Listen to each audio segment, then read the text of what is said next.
कृपया चैनल को सब्सक्राइब जरूर करें। एक नगर में 4 मित्र रहते थे।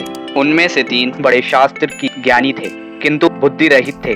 चौथा शास्त्र की ज्ञानी नहीं था, किंतु बुद्धिमान था। चारों ने सोचा कि विद्या का लाभ तभी हो सकता है यदि वह विदेशों में जाकर धन संग्रह करे। इसी विचार से वे विदेश यात्रा को चल पड़े। कुछ दूर जाकर उनमें से सबसे बड़े ने कहा, हम चारों विद्वानों में एक विद्या शून्य है, वह केवल शास्त्र में मूर्ख है। धनोपार्जन के लिए और धनिकों की प्रसन्नता प्राप्त करने के लिए विद्या आवश्यक है। विद्या के चमत्कार से ही हम उन्हें प्रभावित कर सकते हैं, अतः हम अपने धन का कोई भी भाग इस विद्याहीन को नहीं देंगे। वह चाहे तो घर वापस चला जाए। दूसरे ने इस बात का समर्थन किया, किंतु तीसरे ने कहा, ये बात उचित नहीं है। बचपन से ही हम एक दूसरे के सुख दुख के सहभागी रहे हैं। हम जो भी धन कमाएंगे उसमें इसका हिस्सा रहेगा।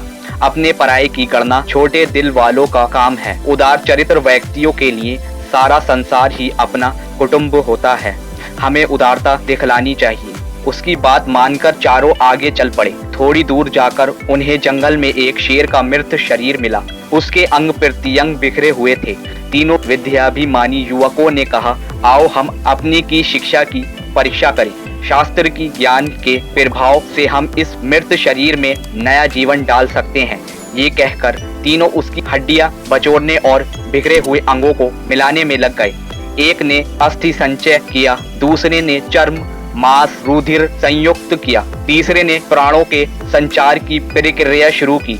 इतने में शास्त्र की ज्ञान से रहित किंतु बुद्धिमान मित्र ने उन्हें सावधान करते हुए कहा, जरा ठहरो, तुम लोग अपनी विद्या के प्रभाव से शेर को जीवित कर रहे हो। वह जीवित होते ही तुम्हें मार कर खा जाएगा। शास्त्र की ज्ञानी मित्रों ने उसकी बात को अनसुना कर दिया। तब वह बुद्धिमान बोला, यदि तुम्हें अपनी विद्या का चमत्कार दिखलाना ही है तो दिखलाओ, लेकिन एक क्षण ठहर जाओ, मैं वृक्ष पर चढ़ जाऊं। ये कहकर वह वृक्ष पर चढ़ गया। इतने में तीनों शास्त्र की ज्ञानी ने शेर को जीवित कर दिया। जीवित होते ही शेर ने तीनों पर हमला कर दिया। तीनों मारे गए। अतः शास्त्रों में कुशल होना ही पर्याप्त नहीं है, लोक व्यवहार को समझने और लोकाचार के अनुकूल काम करने की बुद्धि भी होनी चाहिए। अन्यथा लोकाचारहीन विद्वान भी मूर्ख पंडितों की तरह उपहार के पात्र बनते हैं।